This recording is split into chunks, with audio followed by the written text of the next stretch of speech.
On March 8, 1987, the authorities made a discovery of a body in Henderson County, Texas. Despite leads, no motive or suspect was identified, and the case went cold for decades. Rickey Herriage was born on January 13, 1958, in Anson, Texas, and spent most of his childhood in Athens after his family relocated there when he was still an infant.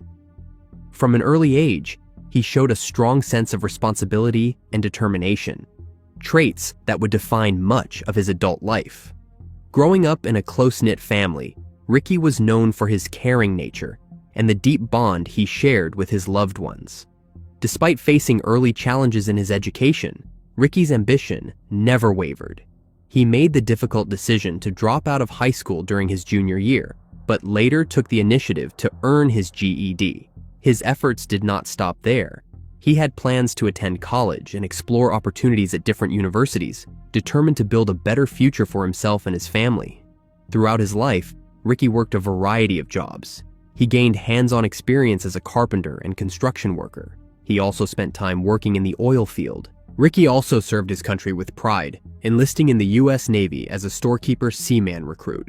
However, he made the selfless decision to leave the Navy earlier than planned to help support his mother financially.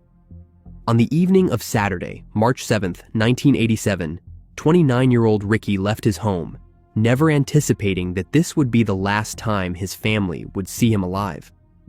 When he failed to return that night and into the next morning, his loved ones grew increasingly concerned and reported him missing to the local authorities. The community, shocked by his sudden disappearance, joined the search in hopes of finding him safe. The local police quickly launched an investigation, determined to uncover Rickey's whereabouts and ensure his safety. The following day, on March 8th, around 1 p.m., the search came to a tragic conclusion. Rickey's body was discovered beneath a bridge on County Road 1500 near Walnut Creek in Henderson County. The authorities determined that he had been shot multiple times and then thrown from the bridge, a shocking act of violence that left his family and the community in disbelief.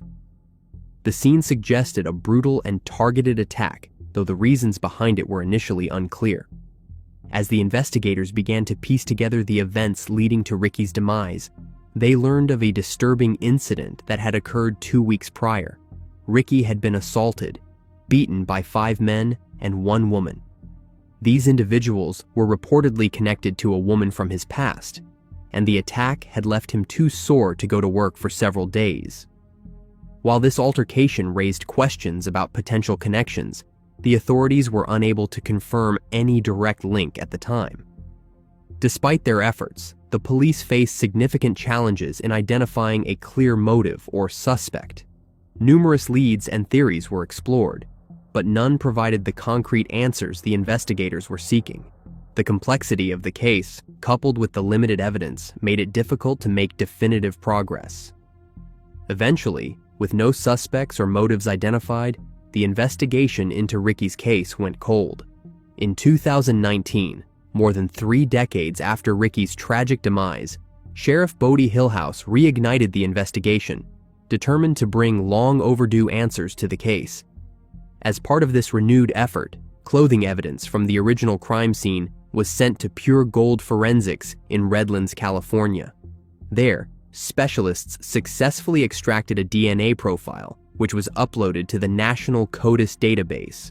Although the initial search yielded no matches, the breakthrough offered a renewed sense of hope for investigators and the Herriage family. Refusing to allow the case to remain unsolved, the sheriff's office later partnered with Season of Justice, a nonprofit organization dedicated to funding advanced forensic testing for cold cases. In 2022, the investigation gained further momentum when Othram joined the effort to conduct in-depth DNA analysis. The combination of new technology and expert collaboration set the stage for a major breakthrough. With the assistance of the FBI Dallas Violent Crimes Task Force, the investigators applied cutting-edge genealogical techniques to the DNA evidence. In November 2025, these efforts pointed to a potential suspect, Dallas Reynolds Casanova, a man who had lived in Henderson County at the time of Rickey's crime and later passed away in 2008 in New Orleans, Louisiana. DNA testing confirmed that Casanova's genetic material was present on Rickey's clothing, directly linking him to the crime scene and providing the first definitive connection to the decades-old case. The breakthrough was the result of a collaborative effort spanning multiple agencies and organizations. The Henderson County Sheriff's Office, the District Attorney's Office, the FBI, Othram, Pure Gold Forensics, and Season of Justice all played critical roles in the investigation. Detectives involved in the investigation praised the teamwork and perseverance that made the breakthrough possible. One lead investigator commented, "This case would not have been solved without the relentless dedication and collaboration of everyone involved. We are thankful for the support we received from our partners and proud of the determination shown by our team. I am extremely proud that this new evidence can provide some answers to the family." Henderson County Sheriff Bodie Hillhouse said, "We are never going to know why, and unfortunately, that happens in a lot of these cases. But, at least we were able to give them some answers. And they know a little bit more about the case. And because Dallas Casanova was on nobody's radar." He added, "A lot of people are skeptical, but the evidence that we have in reference to this case is very, very strong. And I personally feel like if it went before a jury in today's time, Dallas Casanova would have been convicted. Unfortunately, he is deceased, and we were not able to bring him to justice." For Rickey's family, closure is still out of reach. His sister, Virginia Culpepper, said, "Nothing is going to bring Rickey back. She said that she is thankful for the investigators' work, but she is not ready to stop asking questions. She said, I just feel like there is more that can still be done, and case closed just does not do it for me. We still do not have justice and right. It does not bring him back." His mother, Annette, said, "He was always helpful with all the family, and he was just a magnificent son to all and brother to the whole family, and he was kind of like the rock, the oldest." She added, "I am asking you, if that had been your brother, would that be enough for you? I think I would want more. Everybody would want more." In October 1962, the town of Bristol Borough, Pennsylvania, was shattered by a crime that defied comprehension. The brutal slaying of the young girl stunned the community and ignited an investigation that would span generations.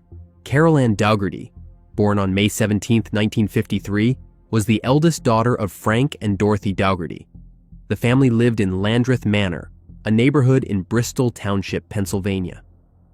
At 9 years old, Carol was a 5th grade student at St. Mark's Roman Catholic School in Bristol Borough, where she was well liked by her teachers and classmates. Those who knew her described Carol as a happy-go-lucky, good Catholic girl who embodied innocence and kindness. Her radiant smile and cheerful nature made her stand out among her peers. Despite her young age, Carol had already developed a strong sense of responsibility, balancing her schoolwork with her household duties and personal interests. Carol had a special love for reading, particularly mystery books that sparked her imagination and curiosity. Her passion for stories often took her to the Bristol Borough Free Library, where she would return and borrow books with enthusiasm. Her regular trips to the library became part of her weekly routine, and she often made the journey on her blue, white, and chrome Londoner racing bicycle, a gift she cherished deeply. Beyond her love for reading, Carol was guided by faith in her daily life. On her way home from the library or school, she frequently stopped at St. Mark Catholic Church to pray. It was a quiet ritual she enjoyed, one that had been encouraged by the nuns at her school. Everything seemed normal that day until the afternoon of October 22, 1962. Carol had left her home to return books to the Bristol Free Library, following the same routine she had done many times before. She made her way through the quiet streets, her thoughts likely filled with stories from her favorite mystery novels. Along the way, she stopped at St. Mark's Church. When 4:30 p.m. arrived and Carol had not yet returned home, her parents grew increasingly anxious. Dorothy tried to convince herself that her daughter had perhaps stopped to chat with a friend or lingered at the library. but deep down, unease began to set in. Frank, sensing something was wrong, decided to search for her. He retraced the path she usually took, calling out her name as the afternoon light began to fade. By early evening, worry turned to dread. Around 6 p.m., Frank made his way to St. Mark's Church. Inside the church, he discovered the unthinkable. His daughter's body was found on a landing leading to the choir loft. The sight was devastating. Carol had been assaulted and strangled to her end. The peaceful place that once brought her comfort had now become the scene of a horrifying crime. The investigators were quickly called to the church, their presence breaking the evening's stillness as the police cordoned off the area. Shock and disbelief rippled through the community as word spread of the tragedy. Neighbors and parishioners gathered outside, many in tears, unable to comprehend how something so brutal could happen in a sacred place where families had always felt safe. The police determined that Carol was likely attacked around 3:35 p.m., shortly after entering the church to pray. The timeline suggested that her final moments occurred in broad daylight, in the very heart of her community. The initial investigation was led jointly by Bristol Police Chief Vincent Faragalli and the Pennsylvania State Police. From the beginning, the investigators faced a deeply disturbing and complex case. The crime scene was meticulously examined, and among the evidence collected were several hairs found clutched in Carol's hand, suggesting that she may have struggled against her attacker. Despite this crucial discovery, the forensic technology available at the time was limited, and the authorities could only rely on traditional investigative methods and witness statements to search for answers. Over the years, several suspects came under scrutiny. One of the first was Frank Zucchero, a local handyman known to have been drinking heavily on the day of the crime. Witnesses had seen him near the church, and during questioning, he even confessed. However, his confession was quickly dismissed after the police determined that he was intoxicated and provided inconsistent details that did not align with the evidence. The next potential suspect was 19-year-old Wayne Roach, whose parents had reported finding Carol's name written in his notebook. Though this detail raised suspicion, the investigators found no physical evidence connecting him to the scene. Attention then turned to Joseph Sabadish, a priest at St. Mark's Church. His initial alibi was found to be false, intensifying suspicions about his possible involvement. However, without concrete evidence linking him directly to the crime, the investigators could not proceed with charges. The final and most persistent suspect was William Schrader, who was reportedly seen outside the church shortly after the estimated time of the crime. Despite his presence near the scene and his troubling background, the authorities lacked sufficient proof to make an arrest. The case haunted the investigators for decades, with renewed efforts over the years bringing no resolution. Polygraph tests, witness interviews, and even grand jury testimonies failed to uncover definitive answers. In 1994, after 3 decades passed, William Schrader was extradited from Louisiana to Pennsylvania after new interest in the case arose. Yet, despite the hope that long-awaited justice might finally be achieved, a grand jury investigation concluded without an indictment, and Schrader was released without charges. Before he passed away from a heart attack, in 2002, Schrader's criminal history revealed a disturbing pattern of violence. His record included charges of attempted slaying, assault, domestic violence, and multiple cases of assault and indecent assault involving both women and young girls. Most shockingly, he had been convicted of manslaughter in 1985 for the ending the life of a 12-year-old girl during an arson attack in 1970. Though many believed he was the most likely perpetrator of Carol's case, the lack of definitive evidence meant that the case of Carol remained one of Pennsylvania's most haunting unsolved crimes. For 63 years, investigators, journalists, and members of the community revisited the case, hoping one day to uncover the truth behind the horrific crime that had stolen the innocence of a quiet town. Despite the passing years and numerous ends, the detectives never completely closed the file. The memory of Carol, her faith, her smile, and her tragic end lingered in the hearts of those who had never stopped seeking justice. Then, in 2025, a long-awaited breakthrough finally came. On October 29th, Bucks County District Attorney Jennifer Shorn announced that an investigative grand jury had reached a conclusion after reviewing the decades-old evidence. The grand jury determined that William Schrader, long considered a prime suspect, was responsible for taking the life of Carol. It was a revelation that brought both relief and sorrow. Relief that the truth had at last been uncovered, and sorrow that it had taken so long to arrive. According to District Attorney Shorn, the decision was based on several compelling findings. Eyewitness accounts placed Schrader near St. Mark's Church shortly after the time of the crime. There were also alleged confessions that he had made years later to his stepson, admitting his role in the crime. The investigators noted that Schrader had abruptly moved from Pennsylvania to the southern United States not long after Carol's case was opened, a move that appeared to be an attempt to escape suspicion. One of the most significant pieces of evidence came from a visual hair analysis conducted decades earlier. The analysis indicated that the hairs found in Carol's hand were consistent with Schrader's, strengthening the case against him. Unfortunately, the DNA from that sample had become too degraded over time to allow for modern testing, meaning the conclusion rested primarily on the cumulative strength of the witness testimony, behavioral patterns, and physical comparisons. The announcement came exactly 63 years and 1 day after Carol's life was tragically ended, marking a monumental moment for both the Dougherty family and the Bristol community. After decades of pain, unanswered questions, and lingering doubt, the case was finally declared closed. For those who had carried the weight of the mystery for generations, the truth brought a measure of closure. Her sister, Ann Dougherty, said, "Our family lived without answers, and the uncertainty surrounding Carol's demise became a part of who we were. My parents both passed away without knowing on this earth who ended the life of their daughter.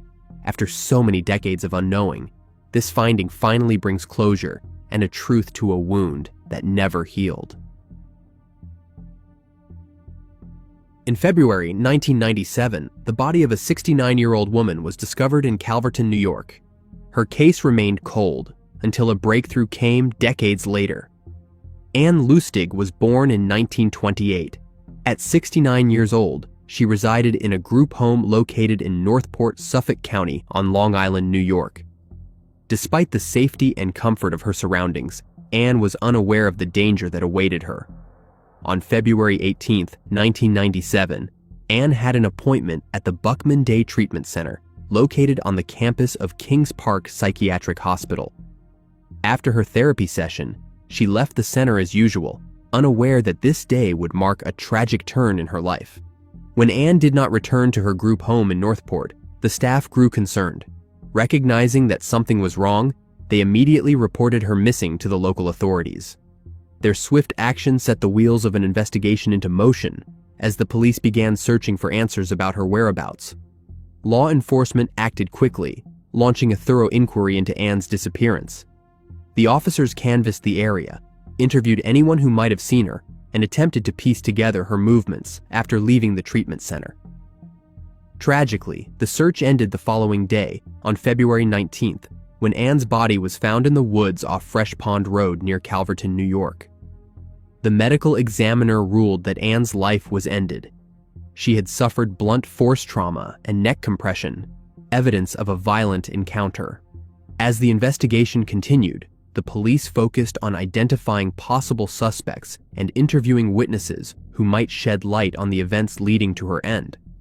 As the investigation into Ann's case continued, law enforcement discovered a potential connection to an earlier crime.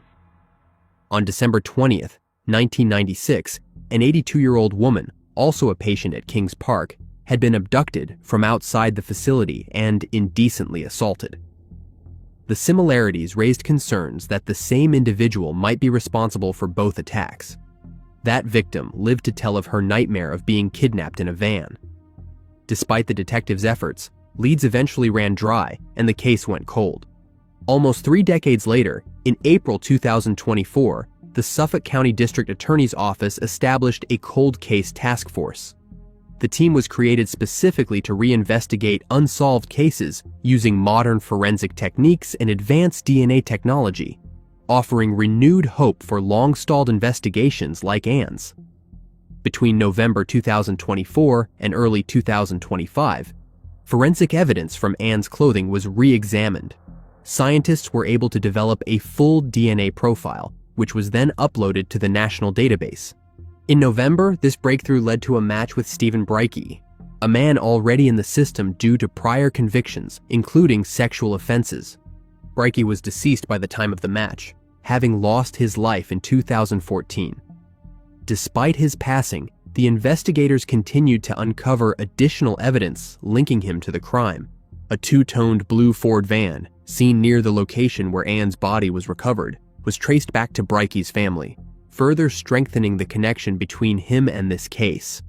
The combination of DNA evidence and circumstantial links provided the investigators with a clear understanding of who had been responsible for Ann's end. Though Rickey could no longer face prosecution, the findings offered closure and confirmed long-held suspicions about the case. The Suffolk County District Attorney publicly stated that, had Stephen Rickey been alive, the evidence collected would have been sufficient to prosecute him for taking Ann's life. Suffolk County prosecutors said that Ann was waiting for a taxi outside of Kings Park State Psychiatric Hospital in February 1997 when she was picked up, assaulted, beaten, and slain. Ann's grandson, Joseph Saccone, said, "Ann was a beautiful person that navigated an ugly world and met a horrible end." He added, "The monster that took her last breath from her is no longer walking among us. The hope of an answer is always worth holding on to, and that it is important to never give up." In September 1984, a passerby spotted a strange bundle floating in Narrow River in Narragansett, Rhode Island. The woman's family had to wait more than 4 decades for a breakthrough. Debra Stone was born around 1960. At 24 years old, she lived in Rhode Island. By the summer of 1984, she was known to associate with a man named Robert D. Jeremiah, a Johnston resident with known ties to substance distribution and possible mob connections.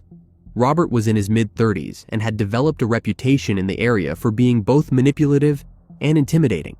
Despite his dangerous reputation, Debra continued to visit him regularly, suggesting a complicated personal or transactional relationship. In the weeks leading up to her disappearance, those close to Debra noticed that she seemed tense and secretive. Though she did not know it, the events of late August 1984 would lead to one of Rhode Island's most enduring mysteries. Debra was last seen alive on August 28, 1984, when she was visiting Robert Jeremiah at his Johnston residence. Witnesses recalled that she planned to stay only a short while, but after that evening, she was never seen alive again. When she failed to contact friends or family in the following days, concern began to grow, but at the time, no formal missing person report was immediately filed. On September 2nd, a passerby spotted a strange bundle floating in Narrow River in Narragansett, Rhode Island.